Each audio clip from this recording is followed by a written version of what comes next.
Hey everyone, this is John from EastCoastArmory.com, and I'm here today with an end-of-project video for this radio-controlled Armortek 1/6 scale British 5 Sherman Firefly. Now, for anyone who's stumbling into this video series for the first time, the Firefly that you see here is a radio-controlled 1/6 scale model and was originally a all-metal kit from the company Armortek. Armortek is a UK-based model company that specializes in 1/6 scale radio-controlled military vehicle kits which makes them special is that they are designed not only to be fully radio-controlled, but are also utilizing scale thickness of metal parts. Both the Firefly and the American M4A4 that is parked next to it, both started off as the same type of kits. Now, as for these kits here, these are a very rare produced item from Armortek, as when it comes to Shermans, Armortek only has produced 2 releases of Sherman tanks in their history. The first being an early production M4A3, and this version here of the Sherman V Firefly. The M4A4 that you see parked directly next to it started off as a Firefly, but I converted it back to that of an American M4A4 with the original 75mm gun. As for total production numbers, there are only 25 of these kits that were ever produced, which is why it's very special to have 2 of them on camera right here in this video. The Firefly is one of the fewest produced kits that was ever produced by Armortek at this point here when this video is being filmed. Also, in this video, I will not be taking the tank for a final test drive, as I will have an entire video dedicated to a test drive of this model shortly after the release of this video. Now, this video was definitely one that was long in the making, as this model here, if anyone's a fan of my videos and is a frequent viewer of the channel, will note that I basically was working on this model last year, and last summer around July, the model was basically 95% completed. Shortly after the filming of that video, the last of the model's detailing and detail components were all completed, mounted, and added. So, detail-wise, the model was fully completed. However, I ran into a quirk with the configuration of the sound system, which prevented me from completing the model to 100% state and getting it filmed and then shipped off to the customer. After tinkering with the sound system for a few weeks, I came to the conclusion that it would be best for me to outsource the configuration to another builder. The person that I went ahead and contacted was my friend Adrian Harris, who's out in the United Kingdom. Adrian is a not very knowledgeable source for Armortek electronics, and he is also the vendor of which sells the smoke system synchronization units that this tank and several of my other Armortek builds have. His contact email is listed below, and if anyone has any questions or any other type of issues that they're having with their Armortek electronics, I strongly recommend giving him an email, as he is a very knowledgeable source and is definitely one that is recommended.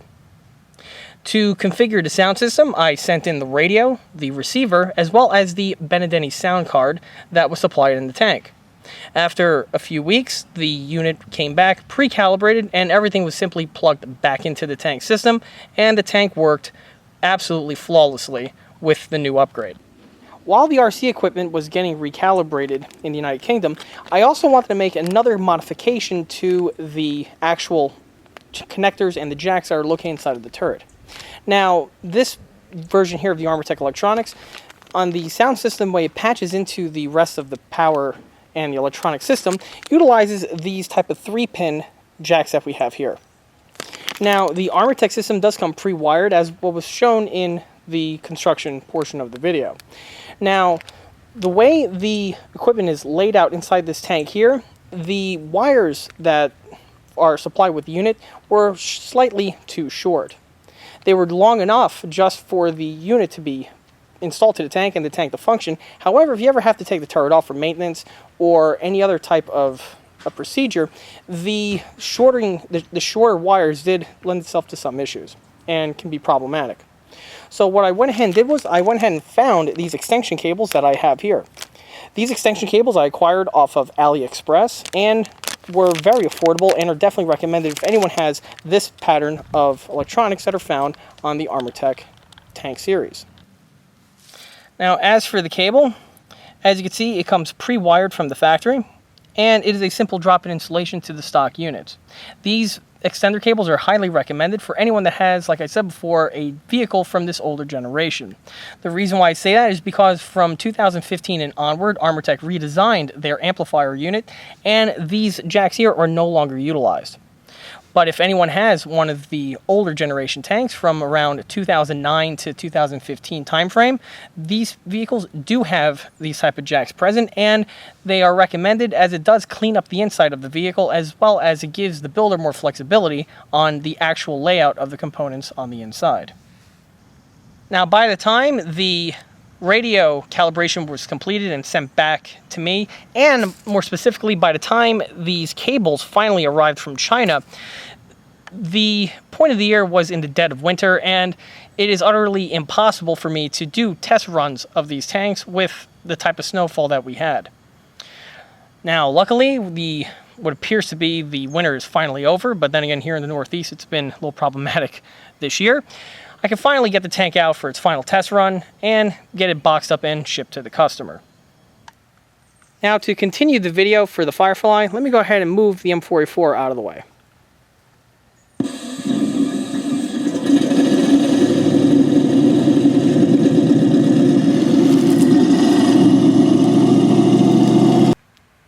Okay, with moonshine out of the way, let me go ahead and first turn the Firefly on.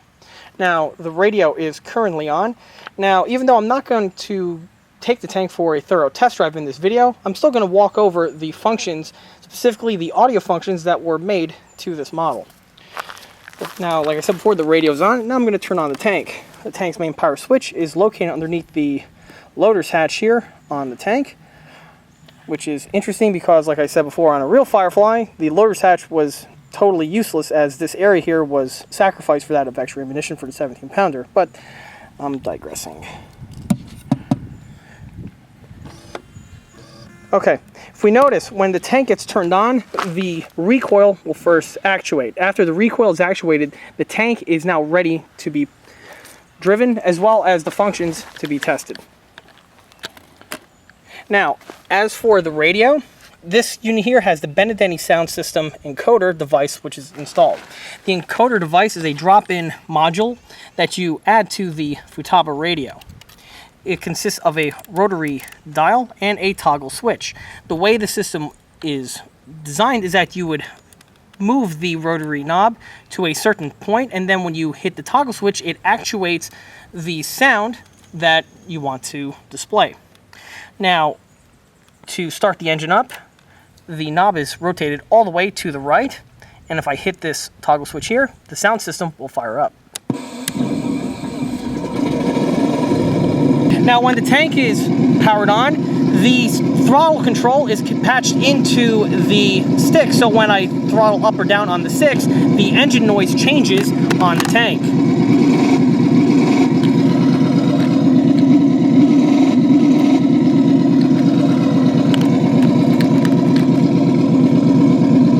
Now, if I rotate this knob all the way to the right, or I should say the left, there are no functions on this side. 4 clicks up gives me the sound effect of the rotating turret. The way you use this is that when you're rotating the turret with the stick, you also actuate it with the toggle switch here, and it gives you the animation of that. Moving up one further gives me that of, I believe, the gun elevation. Same rule applies. When I elevate the gun up and down on here, I would also actuate the toggle.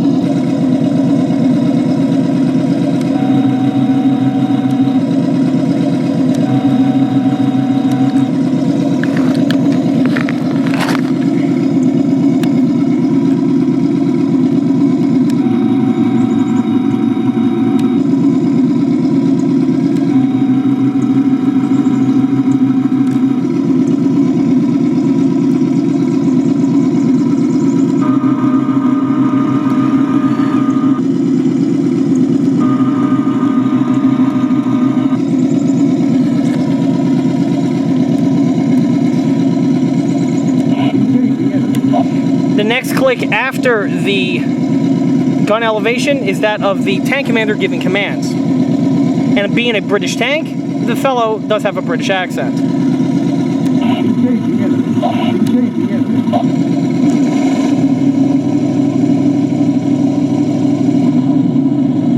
Also, if you hold down to the button, as you notice, the guy just keeps on repeating himself. So just hit the toggle once and you're done. There's another radio command, and that is in the next click up. Enemy sighted! Enemy sighted! The next two are going to be that of machine guns. Now, being a Firefly, the only machine gun that it has would be that of the coax, as the BAU 1919 was deleted by the British. And the other one. Now, the most important function is the next one, which is that of the main gun. Now, the main gun will have a photostrobe flash, and the barrel will also recoil. Now, being daytime, seeing the photostrobe is going to be a little bit difficult, but if I go to the barrel end, you'll be able to see the strobe light in action.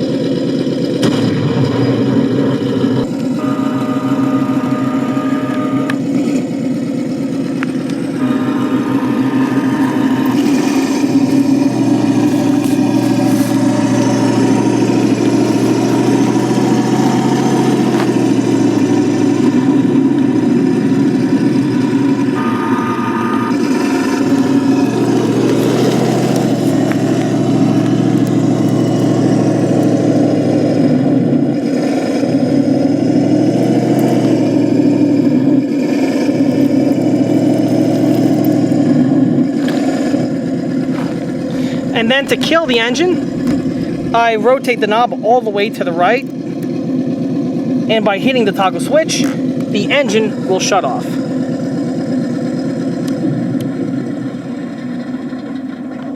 Now that the other Sherman's out of the way, let's take a quick walk around the model.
One of the details that were added since the last video updated this build was that of the Pioneer tools. All the Pioneer tools have been installed and installed to their appropriate locations. As for the tools themselves, they are a mix of the tools that were supplied with the Armortek kit, which were that of the cast metal set from Armortek. The Armortek sets are nicely done and were used, however, they were modified. The Armortek set included that of the shovel, the pickaxe, the axe itself, and which would have originally been that of the pickaxe handle. Now, all the components were made in cast metal, and to improve the sets further, I went ahead and replaced the casted metal handles with that of real wooden ones. The real wooden ones are a greater improvement and aid in accuracy, as opposed to trying to replicate the wood look by trying to paint metal parts. The two tools that were not supplied with the original Armortek set is that of the crowbar. The crowbar itself is fabricated from scratch and is not part of the kit, as well as the sledgehammer. The sledgehammer that you see here is the rested one from eastcoastarmory.com. If you notice, all the tools have their little leather tie downs added. These are all scratch built by myself and are not something that are found on the catalog, or is it something that is supplied with the kit. They are scratch built out of pieces of leather straps, and the buckles themselves are made of real metal that are soldered together in order to hold everything firmly in place. In both adding as a nice detail element, they actually secure these pieces to the tank and prevent them from falling off when the tank is in operation. Moving towards the opposite side, the next bit of detailing that was added since the last video was that of the gun cleaning staves. The staves that you see here are specifically found on Fireflies due to the longer length of the barrel of the 17-pounder gun. These pieces here are totally scratch built and are not supplied with the kit in any way, shape, or form. They are made from real wooden dowel rods, and the end connectors are all metal and are soldered together. Now, one thing that I like to do on all of my builds is that the staves are actually telescoping, and you could unthread and thread them together in order to give you a little bit more accuracy if you're making that of a diorama scene, but it's just a nice little feature to have. As you can see, they are strapped to the tank with the leather straps, same procedure that was mounted on the Pioneer tools on the opposite side. Also, you can see the weathering added to the wooden rods. Of course, these being for swabbing that of the gun, you're going to have a lot of carbon fouling, as well as also the staining done from the actual solvents that are used to swab the bore. Moving our way up takes us to the antennas. The bases were mentioned in the last video, and since then, the only thing added was that of the actual antenna wire. The wires themselves are made from metal rods and simply plug into the bases. Now, these pieces are not permanently glued on. In fact, I could just yank them out. And this is as per design, as for both storage as well as for shipment reasons, because this tank does have to be shipped cross-country. Once the fellow gets the tank, he simply just plugs these units in, and off to the races he goes. Finally, moving down to the bottom takes us to the tracks. As you can see, since the last video, the tank has been test driven a little bit, and because of which the tracks are starting to get a more realistic appearance to them, as opposed to the brand new freshly painted appearance that were found on the last video. Of course, the tracks being all metal, the more you drive the tank, the better the tracks will look. And with that, that wraps up this end of project video for this Armortek radio controlled 1/6 scale British Sherman V Firefly.